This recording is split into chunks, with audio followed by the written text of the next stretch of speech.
kulendi ndokumbira kuti umbondibvunzira varakasha nevavo vanotsigira 2030 nevavo vanosapota ZANU-PF nevavo vanotsigira Emerson kuti vanorwadziwa nei kuti nyika ingonaka, nyika ivewo nezvinhu zvakakwana, nyika yedu ive nyika chaiyo yakanaka ine freedom.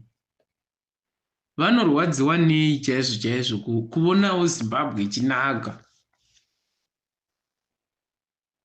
Ende vanorwadziwa nei kuona vanhu vachirapwa muzvipatara, kuona vanhu vachiora mari kwadzo, kuonawo munhu achingofarawo munhu wemuZimbabwe. Chatisina chii chinokonzeresa kuti mvura ishayikwe, chatisina chii chinokonzeresa kuti magetsi chaiwo ashayikwe, chatisina chii chinokonzeresa kuti mapiritsi chaiwo zvipatara zvishande. Atinoona chipatara chinonzi chakavakwa icho, zvekuvaka zvipatara hazvisi izvo zvetiri kuda. Zvipatara zvirimo but hazvisi kumendenewa. Munyika medu zvipatara zvirimo, handiti zvinoda mushonga. Saka zvinoreva kuti vakamirira kuti zvipatara zviparare vagovaka zvimwe, kana kuti vanofanira kuisa zvipatara mushonga vanhu vorapwa. Zvinoreva kuti mapeni chaiwo angadhura here zvekuti angaita mota ngani. Mushonga chaiwo kuuraya tsikidzi ungadhura zvekusvika papi. Ndaikumbira kuti ufambisewo dhei timbohwa kuti varakashi chii chiri kunyanya kunetsa chaiko panyaya yezvipatara, mabasa, marodhi. Tinzwe kuti chiri kuvakanganisa kuti vagadzire marodhi chii, chiri kukanganisa varakashi kuti vagadzire mishonga dzemuzvipatara chii chaicho. Bhozi haungati munhu wakagadha nyika yose, masoja afe nenhamo, umwe munhu achingoposta chete ngoti sewiki nechibaba otowana mota, umwe munhu ongoposta kuti ranganai chete asi zvichakona owana mota. Asi munhu wakagadha nyika yose asina kana bhasikoro, vakomana zvogwadza izvo. Unoziva mapurisa, tingangoti macivil servant, vanhu ava vari kutambura economy pichana, isu vekungwavha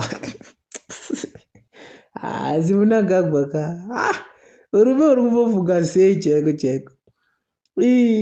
Varume ava vanorwadziwa nei kuti nyika inaka? Kokubva havo vanorwadziwa nei? Kungobva voryavo mari dzavo idzedzo dzavanadzo dzachiti.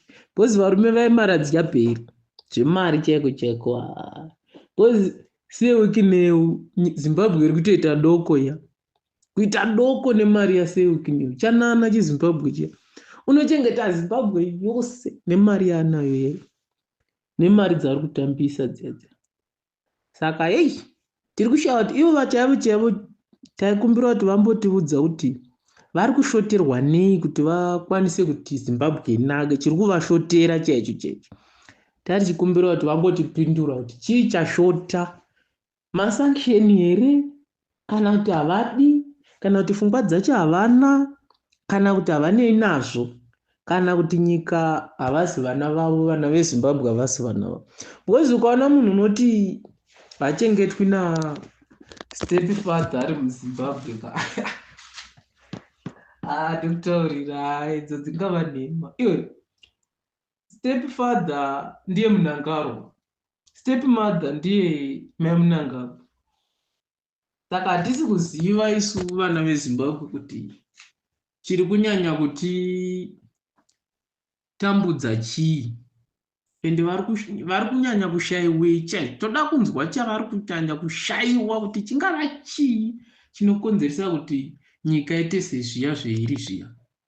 Tatenda hangu kuLand TV, ndinokumbirisavo kuti undibvunzire kwavari kuti kufambise shoko kuti tinzwe kuti chii chiri kushota chaiko chaiko, nekuti isu tinoda kunzwa chiri kunyanya kushota kuti chingava chii, ndo chetinoda kunzwa kuti chashota chii.